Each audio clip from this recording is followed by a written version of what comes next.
ఎట్టకేలకు సీఎం స్పందించడం మనం చూసాం. ఇక కాల్మనీ వ్యవహారానికి ప్రధాన కారకుడు సీఎం చంద్రబాబేనని ఏపీ కాంగ్రెస్ ఆరోపించింది.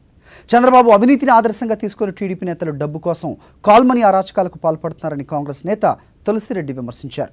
ఎన్నికల్లో ఇచ్చిన హామీ మేరకు టీడీపీ ప్రభుత్వం డ్వాక్రా రుణాలు మాఫీ చేయకపోవడం, స్త్రీ నిధికి నిధులు ఇవ్వకపోవడంతో మహిళలకు బ్యాంకుల నుంచి అప్పులు అందక ఈ కాల్మనీ బారిన పడ్డారని అన్నారు.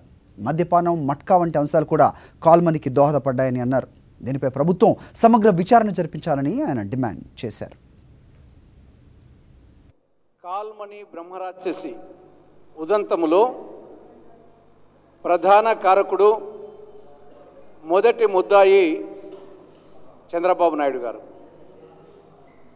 రెండవ ముద్దాయి ఈ తెలుగుదేశం పార్టీ ఎన్నికల మేనిఫెస్టో. చంద్రబాబు నాయుడు గారి ఎన్నికల వాగ్దానాలను ఎన్నికల కమిషన్కి ఇచ్చినటువంటి ఆ లిఖితపూర్వక హామీని నమ్మి అంతవరకు ఆర్థిక క్రమశిక్షణతో రుణాలు చెల్లిస్తూ ఉన్నటువంటి మహిళలు చెల్లించలేదు, వాళ్ళ తరఫున హామీ ఇచ్చినటువంటి ప్రభుత్వము చెల్లించలేదు.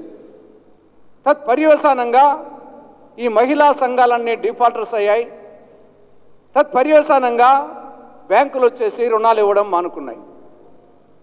తత్పర్యవసానంగా మహిళలు వాళ్ళ డే టు డే యాక్టివిటీస్ కోసం ఈ యొక్క అధిక వడ్డీలు ఇచ్చే మనీ లెండర్స్ అబంధ హస్తాల్లో ఈ యొక్క మహిళా సంఘాలు చిక్కుకోవడం జరిగింది.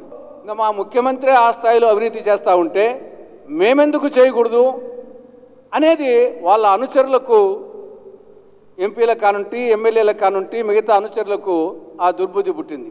ఈ మనీ లెండర్స్ వాళ్ళ విజృంభణకు, ఆ బ్రహ్మరాక్షసి విజృంభణకు కారణమైంది.